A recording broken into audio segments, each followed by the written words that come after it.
एक दिन राजा के दरबार में एक व्यक्ति आया जिसके पास 2 गायें थीं।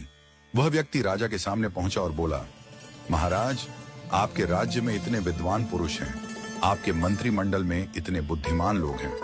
मैं एक साधारण सा प्रश्न पूछना चाहता हूं। क्या आप मुझे यह बता सकते हैं कि इन 2 गायों में मां कौन है और बेटी कौन? राजा ने दोनों गायों का ध्यानपूर्वक निरीक्षण किया। उसने देखा कि दोनों गायें बिल्कुल एक जैसी थीं। रंग, आकार और स्वभाव में कोई अंतर नहीं था।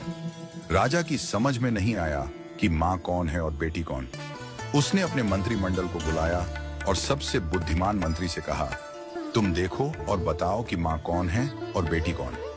मंत्री ने भी बड़ी बारीकी से दोनों गायों का निरीक्षण किया, लेकिन वह भी उत्तर नहीं दे पाया। धीरे धीरे मंत्रिमंडल के सभी सदस्यों ने कोशिश की, लेकिन कोई भी इस साधारण प्रश्न का उत्तर नहीं दे पाया।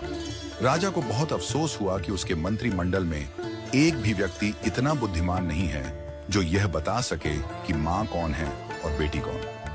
जब सबसे बुद्धिमान मंत्री अपने घर पहुंचा तो वह बहुत चिंतित था। उसकी पत्नी ने पूछा, आज आप इतने परेशान क्यों हैं? क्या हुआ? मंत्री ने कहा, आज राजसभा में एक व्यक्ति 2 गायें लेकर आया था और पूछा कि इनमें मां कौन है और बेटी कौन।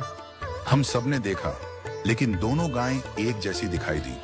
कोई भी यह साधारण सा उत्तर नहीं दे पाया। मंत्री की पत्नी मुस्कुराई और बोली, कल मुझे भी राजसभा में ले चलिए, मैं इस प्रश्न का उत्तर देने की कोशिश करूंगी। अगले दिन जब राजसभा पुनः लगी, मंत्री ने राजा से अपनी पत्नी को सभा में लाने की अनुमति मांगी।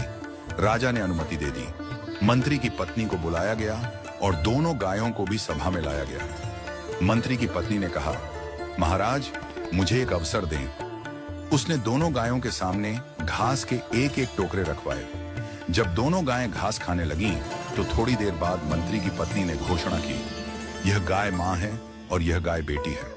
वह व्यक्ति जो गायें लेकर आया था, उसने तुरंत सहमति जताई और कहा, आपने बिल्कुल सही पहचाना। राजा ने आश्चर्य से पूछा, तुम्हें कैसे पता चला कि मां कौन है और बेटी कौन?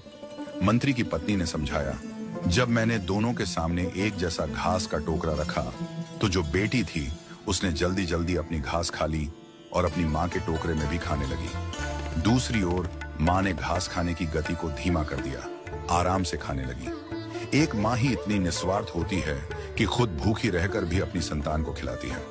इस कहानी का संदेश बहुत गहरा है। जैसे एक मां निस्वार्थ प्रेम करती है और अपनी संतान की भलाई के लिए खुद को त्याग देती है, वैसे ही ईश्वर भी हमें बिना किसी अपेक्षा के सब कुछ देता है। हम सब ईश्वर की संतान हैं और उसने हमें यह सुंदर सृष्टि निस्वार्थ प्रेम से दी है।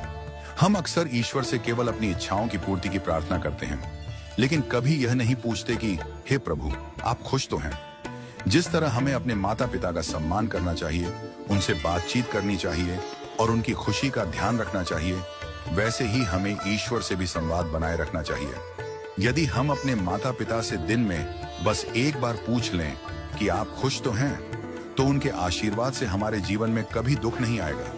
पूजा पाठ या मंदिर जाना जरूरी नहीं, लेकिन माता पिता और ईश्वर से संवाद हमेशा बना रहना चाहिए। उनका प्रेम और आशीर्वाद हमारे जीवन को खुशहाल और समृद्ध बनाएगा।